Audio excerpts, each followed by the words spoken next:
Hello, everybody out there. Welcome back to Sex in the City Land. That's right. Welcome to Diego Knows. I'm Diego. And I've watched every single episode of Sex in the City. I watched both movies and I watched that piece of shit show and just like crap. Don't watch it. I already watched it for you. I already reviewed it. The videos are on this channel if you want to watch it, okay? I'm not talking about that show. I'm talking about the good show. The one from the late 90s, early 2000s, Sex in the City. Yeah. It was very realistic, wasn't it? Okay. No, it wasn't. It's actually full of shit. And that's what I do here. I tell you the honest God truth from a straight man's point of view. Now, I love Sex and the City. I'm a big fan. I did not hate watch the show. I love the show. I loved watching these episodes. I love Carrie and Samantha and Charlotte. I did not love Miranda. She's a fucking bitch. Okay, but I did love the other characters in the show, and I love the circumstances around it. It's very well written. Okay, I just did not like the way they portrayed the straight men on the show. Now the show's written by gay guys, lesbians, and feminists. Okay, so there's nothing in there for me. Okay, there's nothing in there that I could relate to. No characters that I could relate to. Okay. Except for some very few ones, all right? Every once in a while, they would get a straight guy right, and they got him right in this one, okay? The episode that we're at right now, this is part 3, yeah! 3 parts for fucking one episode. God damn it, man. I can't help. There's just so much to say here. I can't just leave the important stuff out. There's so much important stuff going on in this episode, okay? This is season 6, episode 5. The name of this episode is called Lights, Camera, Relationship. Lights, Camera, Relationship. Season 6, episode 5, all right? So we're almost done with the episode, okay? I've gone through most of it already, okay? I do not censor myself here, so if you're easily offended or triggered, get the fuck out. I'm going to talk to you the way I would talk to a normal person. Let's say it's 2003, Sunday night. We watched this episode, just aired. We watched it, so the next day at work, we're talking about it. I'm going to talk to you the way I would talk to a normal person back then, somebody that I knew, okay? So I'm not going to filter myself. If you easily get offended, get the fuck out of here, okay? I'm going to tell you from a straight man's point of view what a straight guy would really think and what they would really do. Not what this show fucking fed you, okay? This show is not realistic at all, okay? All right, so can you handle it? Can you handle the truth? We'll see, okay? I'm telling you the truth. I don't lie here. I tell the honest God truth, okay? I'm going to tell you what your dad didn't tell you, what your husband didn't tell you, what your boyfriend didn't tell you. I'm going to tell you. I got nothing to lose, all right? I got nothing to lose, all right? It's about time somebody told you the truth, okay? You're over here living in fucking lollipop land, okay? Well, I'm going to bring you down to fucking earth, okay? All right, here we go. Now, this is part 3, so most of the episode's already done. When we left off, Carrie and Jack Berger were having an argument in an alley. He rode her. She got on his bicycle. They went to this big premiere for this piece of shit play in Brooklyn because the star or one of the actors in the play is the guy that Samantha's fucking. Okay, so they decided to go to this thing, and he feels really bad because his book deal his publisher dropped him. Okay, from his book deal, so now he's got no book coming out. All right, and so he feels bad about that. Meanwhile, Carrie got a big royalty check from her publisher. They have the same publisher, okay? Because I guess her book is selling well in France. Not in America, but in France it's selling very well. So she got $25K. She used that money. She bragged about it, and then she used that money to buy her boyfriend Berger a Prada shirt, okay, a red Prada shirt, okay, which is pretty expensive. All right, and so he feels bad about himself because he couldn't afford a shirt like that, but his girlfriend could. Okay, so that makes him feel bad about himself. All right, so he's trying to regain his masculinity. One of the ways he tried to do that was he's got a motorcycle. Okay, he wanted to take her to this event in the motorcycle so he could feel like a man. Carrie saw that. She got pissed off when they got there because she's scared to death of motorcycles, and she was dressed very nice. She didn't really want to ride it, but she rode it because she felt sorry for him. She's all pissed off at it because he was driving too fast. He was riding too fast. Okay, and he's telling her to calm down. She's like, no, I'm not gonna fucking die on your fucking motorcycle just because you want to feel like a man on a motorcycle. Okay, so they get this big argument. He apologized, or he says, I'm sorry, that I'm sorry. I don't want to be this guy. I don't want to be the guy that's jealous of his girlfriend because she's more successful in the same profession than I am. I don't want to be this guy, and I'm crazy about you, and please, I don't want to lose you. I think you're magnificent, that kind of thing. So they hug, they kind of make up. So they go over on the red carpet now, okay? Now, Samantha's, the guy that Samantha's been boning, his name is Jerry Jared, okay? But he's like this super good looking guy. He's an actor. He's a struggling actor, okay? He's a waiter. He waits tables. That's how she met him, okay? But she's been fucking him on a regular basis. He's doing this play. He quit his job so he could do this play even though he's only getting paid $30, okay? Well, Samantha went to go see it and it sucks, Okay, no, there was nobody there. It sucks. It's stupid. It's just some hillbilly fucking play. And at the end of it, he comes out in his fucking his farmer overalls and fucking strips down and shows off the full Monty. Okay, he shows off the dingleberries, and that's it. And then the play's over. He didn't even fucking say anything. All right, so he just fucking strips off nude. Now I can imagine the gay guys that wrote this. Oh yeah, get the fuck out of here. Okay. I don't want to see any of that fucking shit. I went to art school. I saw shit like that all the fucking time. I didn't give a fuck. All right? Where's the fucking story? But, you got to have something for the women and the gay guys, right? So they're going to show fucking, they don't show, the audience sees full frontal, but we don't see it. Okay? We just show his big fucking ass, all right?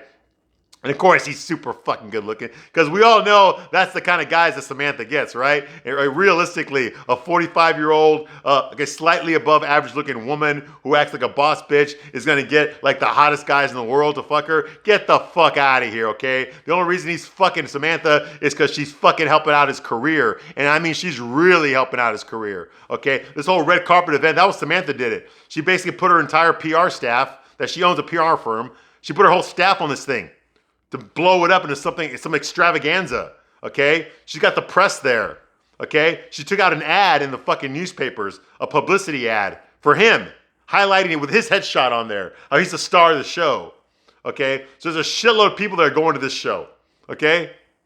Because, she basically did a job. She owns her own PR, a job that would probably cost about 50 grand. She's doing it for free to help him out.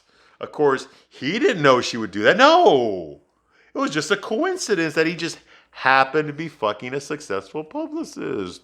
He didn't know. He surprised her. He never knew she would do that for him. No way. What a coincidence. You own a PR. I'm an actor. Oh, if only I knew somebody who could give me free publicity to boost my career. Basically, and she fucking fell for it. She fell, but she's acting like she's the fucking helping him out. Like he's the pathetic one, and she's the one with all the power. No, more like it's the other way around, you stupid bitch. I'm sorry, I love Samantha too, but god damn it, you're so fucking, you fell for this bullshit, man. Oh my god, you're acting like Hugh Hefner, okay? After his 17th wife fucking got him to fucking get her an acting gig or some shit. Come on, man. And she can't see through this. Really? Really? I'm not saying she wouldn't do it if she knew the truth, but don't act like you fucking don't know, okay? Because you're either going to look desperate or you're going to look stupid. Which one is it, Samantha? Because neither one of them makes you look good. Okay. Yeah, man, she doesn't realize that she's being played. Okay, and of course, because she's not being played, because in the fucking Lollipop Land where this episode takes place, okay, this shit really happens. Yeah, it does. Some good-looking, male model, hunky 28-year-old fucking actors, fall in love with 45-year-old, average-looking PR boss bitches for free. No. Okay, and I know actors. I know guys that actually did this stuff. That do this stuff, that have sugar mamas, that get them all sorts of shit, not just money, job opportunities, networking, get invited to the right parties, you meet the right people, I know guys that do this, okay? So it is believable that she would be dating a guy like this, okay? What's not believable are the reasons she's dating him on this show, the reasons they're giving you on the show. Not believable at all, at all. See, the writers want you to like Smith Jerrod, okay? They don't want you to show what he's really doing, okay? Because if we, the audience, knows that he's really just a con man, then we're going to feel sorry for Samantha. And you can't fucking want to be like Samantha when you're feeling sorry for Samantha. You see what I mean? Same problem Jack Berger's having. Okay, so that's going on here. Miranda's still in love with the father of her child, Steve, even though he's got a girlfriend. He doesn't give two shits about her anymore. And she doesn't really give a shit about him, but she's pining for him. She went over to his place to pick up her son. He was making cupcakes. She offered to help make cupcakes. And then she found out that the cupcakes are for his girlfriend. Okay, and they have to make 20 cupcakes.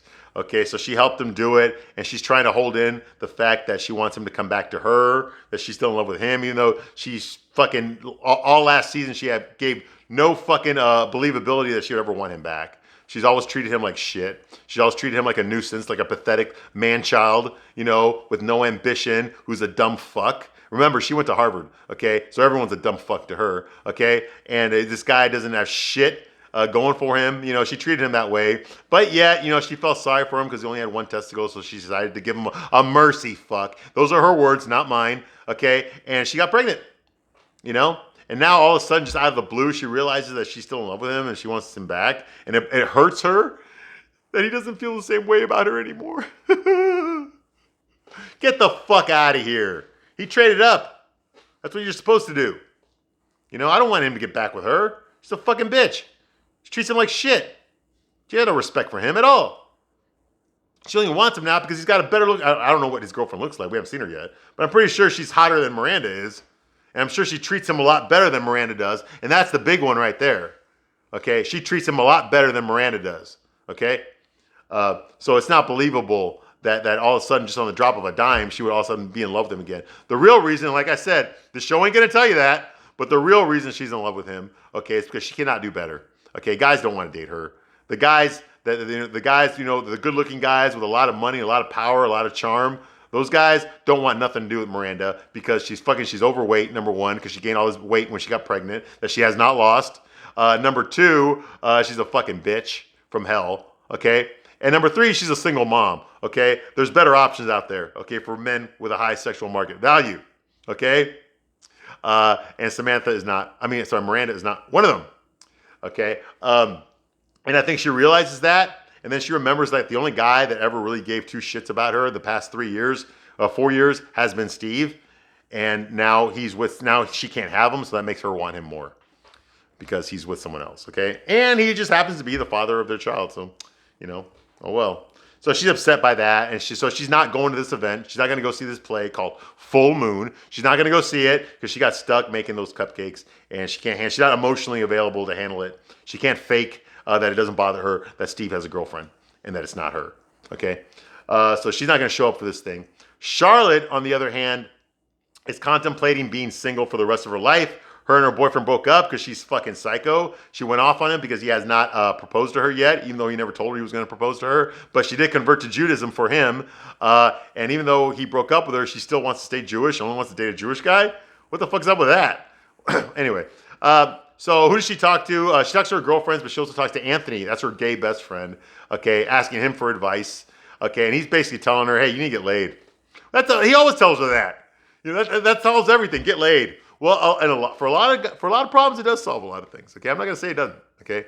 But in this case, she's heartbroken over fucking Harry leaving her, so she's not really in the mood to see anybody else. She's getting older. She's almost 40 now. The chances of her having a kid are very bad. Okay, she's not very good as far as her eggs can't get fertilized easily. So it's not impossible, but it's very, very difficult. Okay, so the chance of her getting married and having kids are fucking slim to none. Okay, and she realizes that, and she's not getting younger. She spent all of her 20s riding the cock carousel, okay, fucking guys that she didn't give a shit about and that didn't give a shit about her, okay, and now that she wants something meaningful, the pickings are pretty fucking slim, aren't they? Aren't they, Charlotte? Okay, she's the most beautiful one there, but she is a gold digger, and she is an airhead, unfortunately, and she's psycho on top of that, and she's an alcoholic, but all the women on the show are alcoholics too, okay, so yeah, the pickings are pretty slim, all right? So she's still heartbroken. She's sitting there in the theater with 2 empty seats on each side of her. So now she's getting a big dose of what it's like to be single, to be unattached, to have nobody with you. You got to go to a fucking play by yourself. Okay. Well, luckily, Carrie did bring somebody for her. It's the guy, I think his name is Tony, and he works at the fucking Prada store. He's a Prada salesman. So he's going to be there, and she's going to meet him. Okay. But we haven't gotten to that yet. Okay.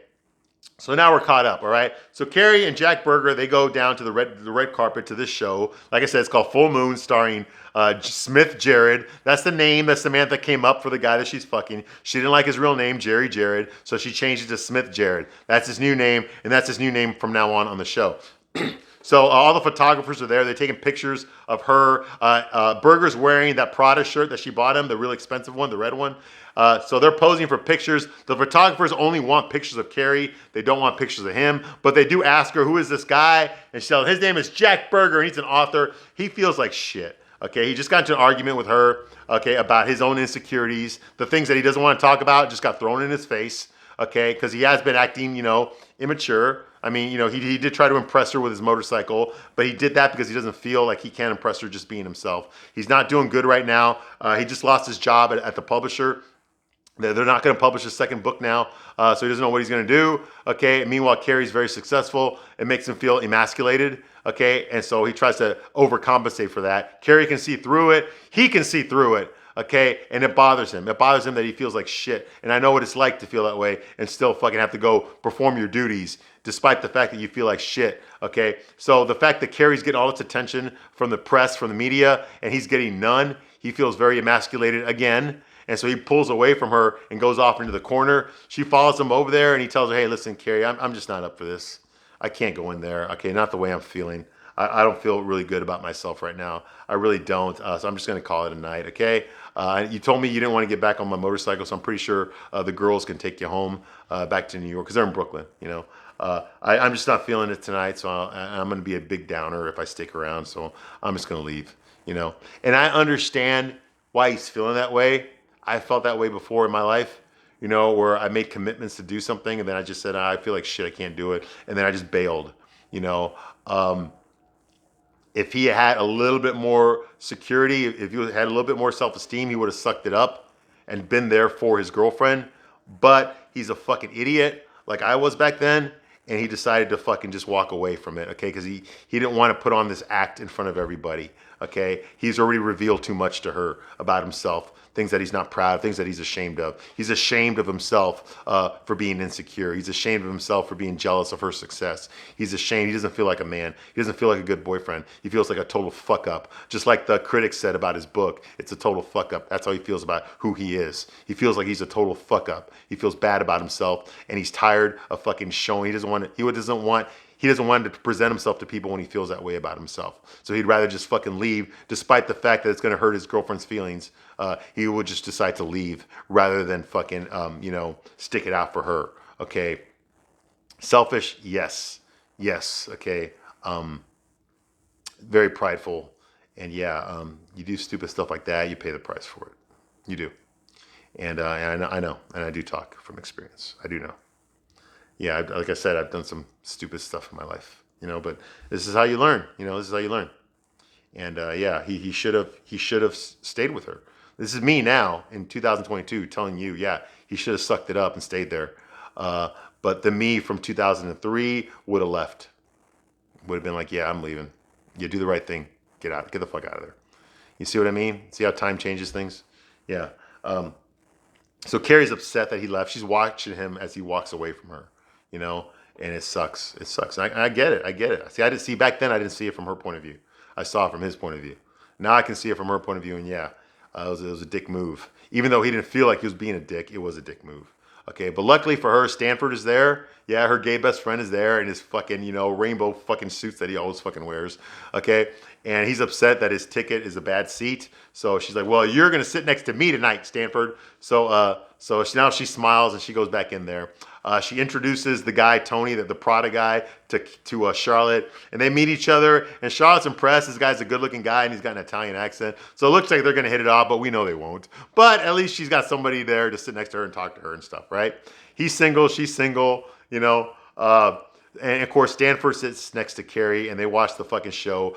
Samantha shows up. Miranda can't make it. Miranda does not show up. Like I said, she can't because she's fucking pissed off that Steve doesn't love her. So Samantha does show up, and she tells Stanford, like, all of Manhattan is here. And Stanford's like, well, who's watching the island? Which was kind of funny. Okay. So they fast forward to this fucking stupid ass fucking, and it is stupid. I mean, come on, it's called Full Moon, all right? And you got the rednecks there, the hillbillies that say their stupid ass lines while they're sitting in a chair. Of course, Smith Jarrett comes out again in his fucking overalls, his farmer overalls, his hillbilly overalls, and wearing nothing else underneath. And he just fucking stands there in front of the whole crowd. And he fucking drops trow, just like he did last time when Samantha saw the show and there was nobody in the theater. And now the place is fucking packed. And he drops fucking trow and everyone's like, ooh. And of course, Stanford is like, oh, a stud is born, Hey, dude, I went to art school, okay? I've seen shit like this all the time. It don't faze me, all right? I would have been more upset like the fucking there was no show. It's just him fucking pulling his pants down. Like what the fuck, man? Like what about the okay? I get it. The women are satisfied. What about the fucking straight guys in the audience? Do you really think they wanted to see this shit? No, they didn't. Okay, what's the point? Okay. But anyway, it's just there to show off his body. The actor, I forgot his name, but the actor that plays Smith Jerry, it's just there to show off what a stud he is, and to show that Samantha can make anyone into a fucking star because, like I said, she's a publicist. She owns her own PR firm. This is what she does for a living. Okay, she makes things popular. That's what she does. She uses the media to get your attention. Okay, whatever it is she wants you to look at, she gets you to look at it. Okay, and that's what she did for him. I'm sure the show didn't get better. Fuck, she slept through the fucking show last time. She didn't even see the whole fucking show. Okay, but now she doesn't even know if it's any good. It's probably not. She fell asleep. But now all the media is there, so they're gonna blow it up because she blew it up. Okay, that's what PR is for. It's like taking out an ad on yourself. Make yourself look good. Okay, that's what PR is. Okay. It's a tool to manipulate the audience, a tool to manipulate the masses. Okay, you think you're reading something that's objective when you're not. You're reading something that's very partisan.